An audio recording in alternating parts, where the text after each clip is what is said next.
What's up, guys? It is your boy Simone Fan 101, and today will be our second day of Star Wars Mania. This week I am reviewing what is widely considered to be the best of all the Star Wars movies. That is Star Wars Episode 5, The Empire Strikes Back. Released 3 years after Episode 4, New Hope in 1980, and there were a lot of changes made in between films. This movie is considered widely to be a masterpiece, and it's not hard to see why. You watch the movie from beginning to end, no matter what version you're seeing, a little bit, yeah, of course, special edition changes and whatnot, but there's still a lot of good in this movie, even with the special edition changes. So how does this movie start off? Well, it's a couple years after the events of Episode 4, A New Hope. Even though the Death Star is destroyed, and that means no more destruction of planets, the Empire is still very much around, and still very much a threat. They're trying to find out where the Rebels are, and due to probe droids, they're able to find the Rebel base on Hoth. And while the Empire eventually goes to Hoth, Luke, during a little bout in the beginning of the movie being stuck in a snowstorm, is encountered by the ghost of Obi-Wan, telling him to go to the planet Dagobah in order to train under Master Yoda, the Master who was basically the Grand Master of all Jedi, and who at one point even taught Obi-Wan himself. After being rescued by Han, they're taken back to the base and preparing for the eventual arrival of the Empire, including getting several ships out of there, as well as fighting off the, I believe it was the AT-ATs in this movie. Could have been the AT-STs, but it doesn't really matter. What else is there? Well, simple. Darth Vader is absolutely obsessed with wanting to find the person who eventually destroyed the Death Star in the previous movie, as it was the site of Darth Vader's greatest military defeat. Clearly, he's pissed and he doesn't give a shit, because he's willing to kill pretty much everyone in his way if they fail him. And he's done that, and he did that throughout the movie. He was not afraid to kill. In the last movie, he showed a little bit of restraint, but in this movie, he's just letting his anger boil over for all the right reasons, in his mind. Because of this, he's absolutely relentless in trying to find Luke Skywalker, though I don't believe he actually knows it is a Skywalker until about halfway through the movie when he finds out his true identity. Well, you know, it's up for interpretation whether or not he actually knows, but by the end of the movie, he's damn well sure he knows exactly who Luke is. He also wants to capture the Millennium Falcon, who also helped in destroying the Death Star, as well as its pilot Han Solo. Solo, of course, wants to use the money he has from the previous movie to get the bounty off of his head, but he can't because of, well, of course, the Empire attacked. He takes Leia, C-3PO, and Chewie, and they escape Hoth, and Luke escapes in a regular ship by the Rebel Alliance. While the Millennium Falcon tries to escape the Empire, Luke, meanwhile, goes to Dagobah in order to train under Yoda. Of course, they get some problems along the way, but they eventually find Yoda, and after begrudging to teach him, he eventually relents due to the ghostly voice of Obi-Wan Kenobi, and he agrees to teach Luke in the ways of the Force and to be a Jedi Knight. Meanwhile, Han, Leia, and the others eventually escape the Empire, and they eventually go to Bespin, which is, of course, the planet which helms Cloud City. Cloud City, of course, is owned by Lando Calrissian, who is a friend of Han Solo, who is very much a scoundrel in his own right, very similar to Han Solo himself. While, of course, they don't necessarily trust each other, they are friends in that respect, in that they share very similar ideologies. Luke eventually sees a vision of the Force in which Han and Leia are being tortured by the Empire, a vision which comes true when it's revealed that Lando sold out Han and Leia because the Empire got to Cloud City before Han due to the efforts of Boba Fett, a bounty hunter sent by the Empire in order to capture Han Solo. Despite the words of Obi-Wan and Yoda, Luke leaves in order to save Han and Leia despite not finishing his training. Han is frozen in carbonite, and Leia and Chewie are supposed to be taken by Darth Vader and the Empire, despite a deal that Lando would keep them in Cloud City. Lando, basically sick and tired of the Empire's shit, decides to stage an ambush for the Imperial soldiers taking Leia and Chewie to Vader's ship. And they eventually do try to rescue Han before Boba Fett takes off, though it's useless as Fett leaves before they have a real chance. They escape, and during which time Luke arrives at Cloud City and of course confronts Vader in what was, even for its time, and even by today's standards, is a pretty epic duel between the young Jedi and the much older Sith Lord. Throughout the fight, though, it is made apparently obvious that Vader is just absolutely destroying Luke, and Luke is only delaying the inevitable, eventually getting his hand cut off and being backed into a corner. This, of course, leads to the scene that pretty much everyone knows at this point, that Darth Vader reveals that he's not the man that killed Luke's father, and as a matter of fact, he is Luke's father. Luke doesn't believe this, so he falls down in order to avoid capture, and almost falling to his death until being saved by Leia and Lando, with the help of R2-D2, who was with Luke and is now rejoined with the others. They fix the hyperdrive, which had basically been broken throughout the entirety of the movie, and they escape. The end of the movie, of course, we see Lando and Chewie going to find out exactly where Jabba the Hutt is and where Han is by extension.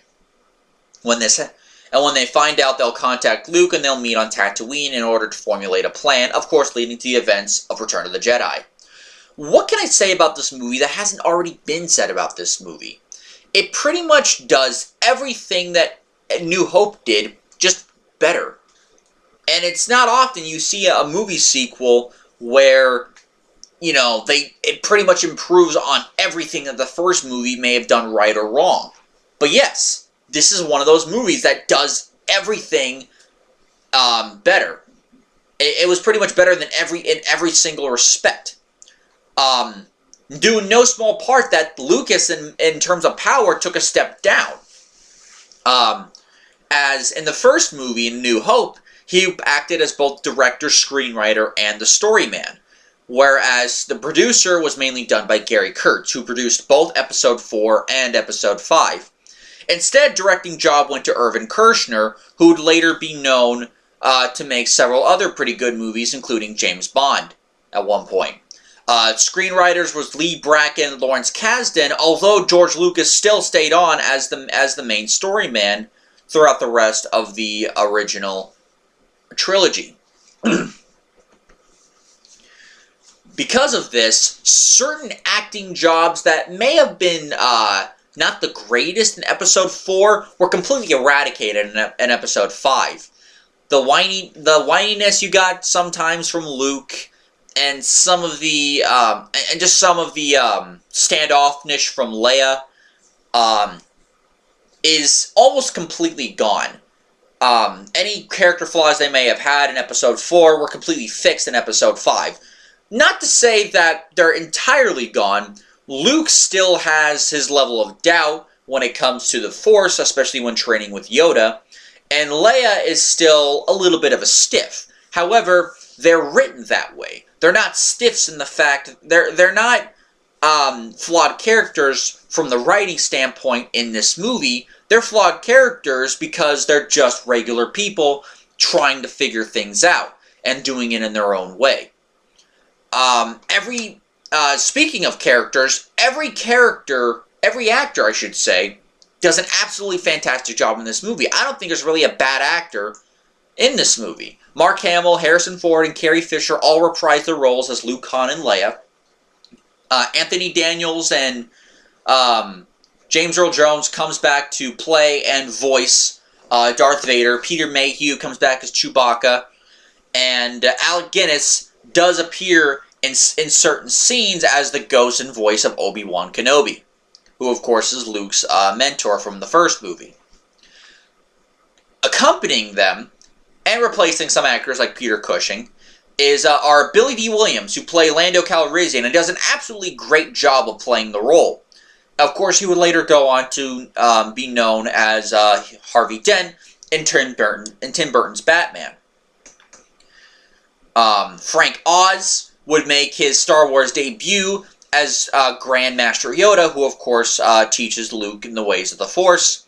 And Jeremy Bulloch, who plays the body of Boba Fett, and Jason Wingreen, who plays the voice of Boba Fett, although later on he would be replaced by Tamora Morrison in the special edition releases. And in The Emperor does make a brief one-scene appearance in this movie. The Emperor was always talked about in Episode 4, but you never really saw him. It was mainly Peter Cushing as Grand Moff Tarkin and Darth Vader as the main heads of the Empire in Episode 4, whereas Episode 5 we got a brief glimpse of who the Emperor looks like. Sorry, there was something stuck in my throat. In the original movie, as well as the 1997 special edition release, Clive Revill would provide the voice of the Emperor, while an actress by the name of Marjorie Eaton would portray him physically. If you're wondering why a woman would portray the Emperor, well, it's because she was wearing a mask. Weird-ass looking mask. You couldn't even tell exactly what he was. Of course, in the 2004 and 2011 special edition changes, they were replaced by Ian McDiarmid because Ian McDiarmid is fucking awesome. I mean, seriously, in that one scene, Ian McDiarmid is just one of the best parts of the movie because he nails the character. He knows exactly how to play up the role. And keep in mind, this was filmed right around the time of Revenge of the Sith, so of course he probably would already been used to getting used to the makeup for the role of the Emperor. So George Lucas probably thought, why not use him as this special edition change? And for the better, because he absolutely stole the scene. So yeah, all the actors are pretty much on point. Remember what I said earlier in Episode 4? That while it had a decent budget, you couldn't really show off the world. For example, we didn't see that much of Tatooine, aside from maybe one backdrop and a bunch of desert. And while there was one shot of the fourth moon of Yavin in Episode 4, that's all we really got. In this movie, we definitely got more of that, whether you're watching the original release or the special edition changes. We got a lot more of Hoth. We got a little bit more backdrops of Hoth. Dagobah was still kept in a fairly intimate venue, although Cloud City was probably the biggest backdrops of them all, whether you're watching the original or the digital enhancements of the special edition changes. And honestly, I prefer the special edition changes because we get to see a little bit more of Cloud City. For example, fixing up what people might consider to be a tiny nitpick, Lando Calrissian grabs a microphone to warn the people of Cloud City that the Empire is basically about to take over. Problem is, in the original version, we don't see exactly who he's talking to. In the special edition changes, pretty much every one of them after the original, we get to see more of Cloud City, and we actually get to see people reacting to what Lando is saying. So we actually get to see, some reactions, a little bit more of a wide shot kind of thing. We also get to see Vader's voyage from Cloud City to the Star Destroyer, instead of just magically appearing at the Star Destroyer. So it was a few seconds, but it was nice to actually see it. May have actually been a deleted scene, but for whatever reason was taken out. Don't know why, but, there you go. But really, the special edition changes, whether good or bad, cannot erase the kind of epic feel that this movie brings to the table. This movie is truly a masterpiece in many different ways. As I've said, it's an anomaly in that a sequel, especially for the time, is truly great and better than the original. The only film that can be comparable to a sequel being as great as it was are The Godfather Part 2 and maybe Aliens later down the road. Of course, later on we get movies like Terminator 2 and then in 1991 and so on and so forth. But it was very unheard of at the time to see a sequel to be as good, if not better, than the original, but this movie nails it in flying colors, and I think George Lucas realized that. He had to let other people take the reins, which is why the mood of this movie was so much better. He wanted the mood to be... It was a dark movie. This is one of the darkest movies of the franchise, despite the fact we still got some jokes. We got some levity with C-3PO and Chewie and R2-D2, but we got a lot more dark, realistic, gritty storytelling. It advanced the characters from being the characters they kind of were in the first movie and evolving as they move along in the story in this one. Pretty much everything, and yes, this movie is pretty much seen in every good light a good movie should be seen in. Intimate venues, but wide backdrops. Characters that we recognize and from not just visually, but thematically in the first movie, but are also improved upon and made more fleshed out in this movie.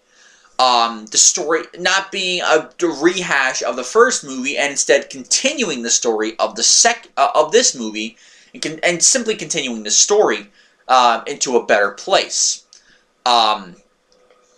Advancements in technology, have been made in the 3 years since then. And while, yeah, you can kind of tell which parts are practical effects and which parts are digital for the special editions, they're still really, really good. And amazing for the time. They're really good by today's standards. Amazing for the time that they came out in. They were probably some of the best special effects out there by 1980. The action scenes. What can I say about the action? The Battle of Hoth is one of the most legendary battle scenes pretty much in any Star Wars movie. They really knew how to make that scene feel like it mattered. It gave it some weight.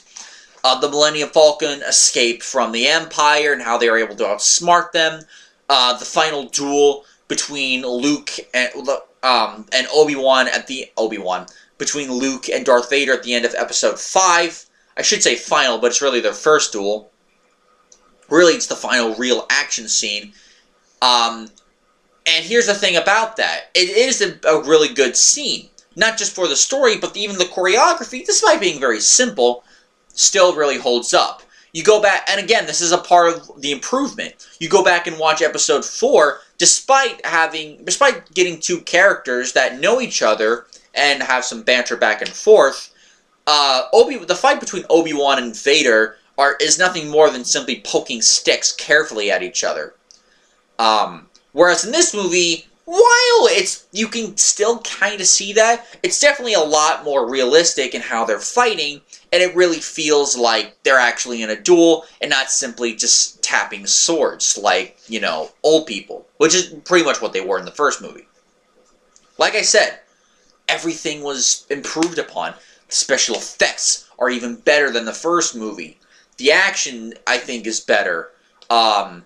The banter between characters is better. Any flaws from the character and storytelling point of view that was in the first movie is pretty much gone in this movie.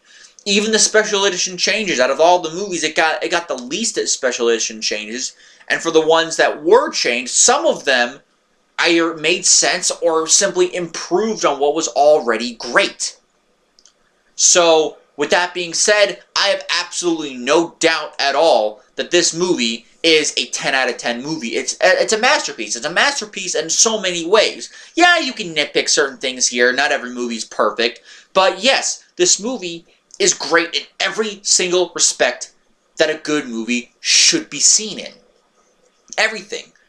I could go on and on about my favorite scenes, but you guys have seen the movie, most likely. And for those two of you who haven't seen the movie, go watch the movie. It is absolutely fantastic. It's great from beginning to end. And That's all I got to say about it. 10 out of 10. Best Star Wars movie ever. Until next time, guys, I'll see you next week with Episode 6, Return of the Jedi, finishing the original trilogy. So until then, be well, stay safe, have yourselves a good day. I'll see you guys next time.